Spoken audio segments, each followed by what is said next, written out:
Just have you gotten a chance to look at Miami yet? And what did you make of them so far? A little bit.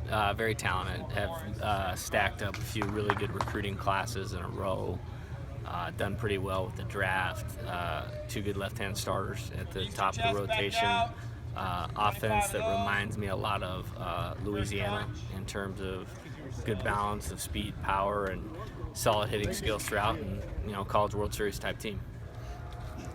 And Bobby was saying that you guys have kind of made an emphasis on how much sleep they're getting and kind of a lot of off-field stuff. How much more has that become an emphasis for you guys in recent weeks, especially? Well, it matters for sure.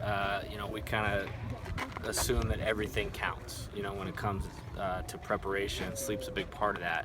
The thing that we've had going for us in the postseason is they're out of school, and so that's one stressor that is not in play that our guys have done a good job dealing with throughout the year, but it's nice to not have that.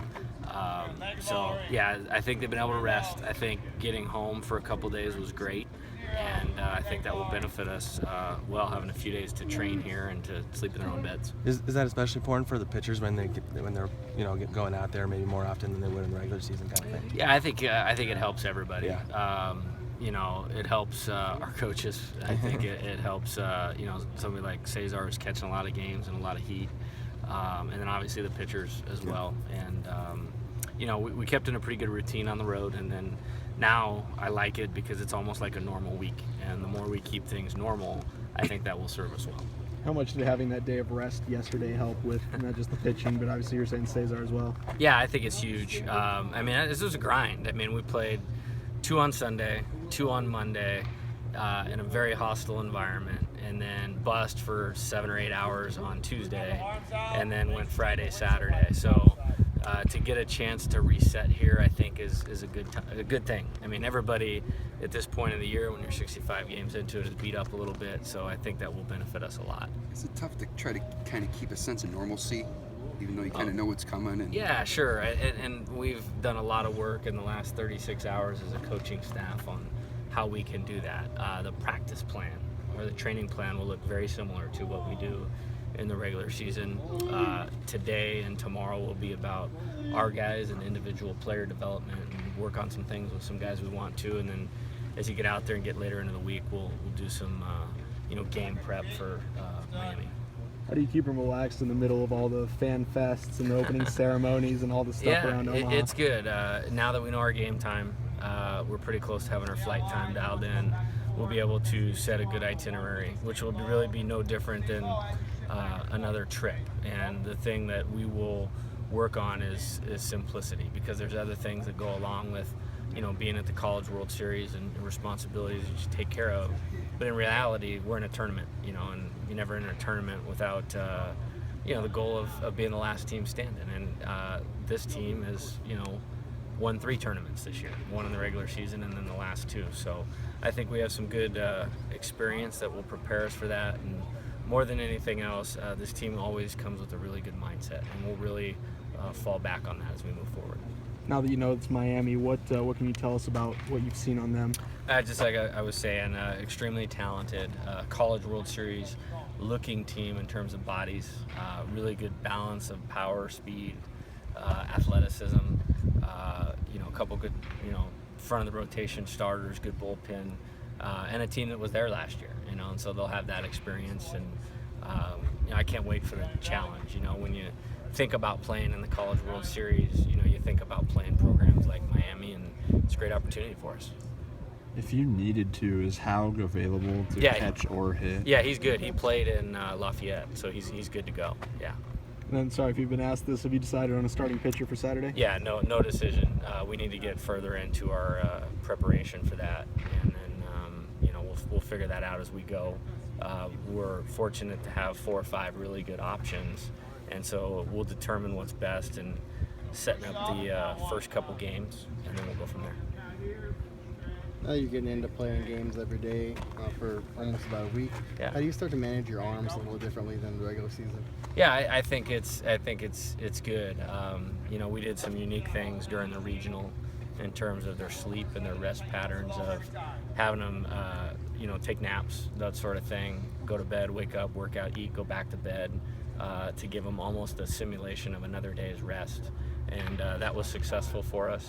In Starkville, we only played 2 games, so it really wasn't any different than what you would do on a Friday or Saturday. You started Bobby, and then we brought in, a guy that we thought was the best matchup in Cameron to close it, and then you went Nathan to 3 relievers to Cameron to close it again. So this weekend, with the exception of Bobby and Nathan, was almost like a week off for everybody, and I think that gives us a good advantage going into next week. Where do you learn that as a coach, to know that during a super regional, like from 3 to 5, these guys need to nap and stuff like that? I just pay attention to everything. And an old coaching friend of mine, Scott Sarver at Point Loma, came up with that one time. So that's been in my back pocket for a long time. This is the first time that I've actually had a real chance to use it and do it, though. What's Sergio told you about his experiences in Omaha before? Well, it's great having, Coach Brown and Coach Lon have both been there multiple times. And so, I think the thing that comes to the forefront is remaining focused on the play. And that's our strength. You have a few other things going on that are responsibilities in being back there. So when we leave, the amount of time set up, where we practice, how far from the hotel, understanding the crowd. It's a neutral environment. I mean, we came from 2 of the most non-neutral environments that you could possibly go into in Lafayette and Starkville. So, understanding that, emotionally, how that plays into it. It's been a lot of advantages, and we've spent, the last 2 days mapping out how we want to go about it. Do you rely on them for the non-traditional schedule of the College World Series too, where you're going to have days in between? Oh yeah, all absolutely. that Yeah, stuff? and so coming up with a plan as far as where to practice, when to practice. You're playing the night game the first day, and then what's the contingency for win or loss on Sunday, and then I actually am relieved that the brackets set up the way that they do, where you play and then you get a day off, and you play and you get a day off. We put a lot of work into scouting and to being prepared to play with our whole staff, and so I think that will help us when we're out there. Jay, you're very much all about being in the moment. And Cesar, the other day when we were asking him about his previous at-bats and where the defense was playing, he said he wasn't thinking about any of those things. I wonder is that a kind of personify what you're trying to preach around here? Absolutely. He's a special kid in terms of makeup. I mean, this is a grind. I mean, I don't know that everybody totally realizes how good the Pac-12 is, and I don't think anybody realizes how good our non-conference schedule is. I mean, those guys got thrown right into the fire. I mean, I think both him and Alfonso's first start was against Duplantier from Rice, who just signed for like $700,000. So they got a quick baptism. I'm but I'm hard on him, because it's partly because I know he has a chance to be good, and he's really grown, and I think we've seen a lot of this growth coming. It's magnified by getting a game-winning hit in the Super Regional, but I mean, he went off in the regional. I don't know if he was on the all-tournament team or not, but he should have been. Had some really good at-bats at Hawaii, and has caught significantly better the last half of the season than the first half. And so I think all of that speaks to his makeup. Does he call the game, or do you?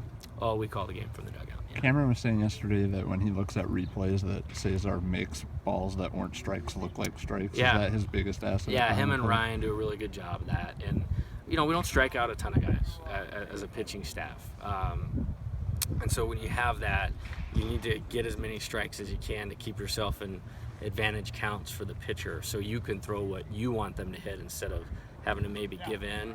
And those guys have both done as good a job as anybody I've ever seen at, getting us pitches. And umpiring in the NCAA tournament's been really good, so we haven't had to work as hard at that. But I feel like he's gotten us a few, for sure. How important is it, or how hard is it for any player, or especially a young player, to not carry the previous bad at bat with him up there to the next at bat? It's a skill that you have to learn, and it's why we send these guys out to summer ball, and they play every day of the summer, almost simulating the minor league. So you learn how to deal with success, deal with failure, playing tired, both mentally and physically. And like I said, this team has been very good at staying in the moment. We didn't set a goal to go to the College World Series. We didn't set a goal to win the Pac-12 championship. It was about improvement on a daily basis. It's really a one pitch at a time culture, and what that leads to, in my opinion, is peak performance. And our guys have really done a nice job of grasping that, because it is very difficult to do. I mean, I liken it to like shooting free throws in basketball. It's impossible not to think about 7 misses in a row on the 8th one, and it's a heck of a lot harder to hit a baseball than to sink a free throw. Jay, we just asked you all these questions about all these different variables and all this different stuff. Do you have to remind yourself sometimes not to overthink this thing? Yeah, you know, I mean, this is all I do, and it's all I care about, you know, and that might sound very shallow, but, you know, we want our players to prepare at a high level, and as coaches, that's what we do. And it's a combination of taking care of the details, and at the same time, you can't sweat the small stuff. And so we try to have some good balance in there.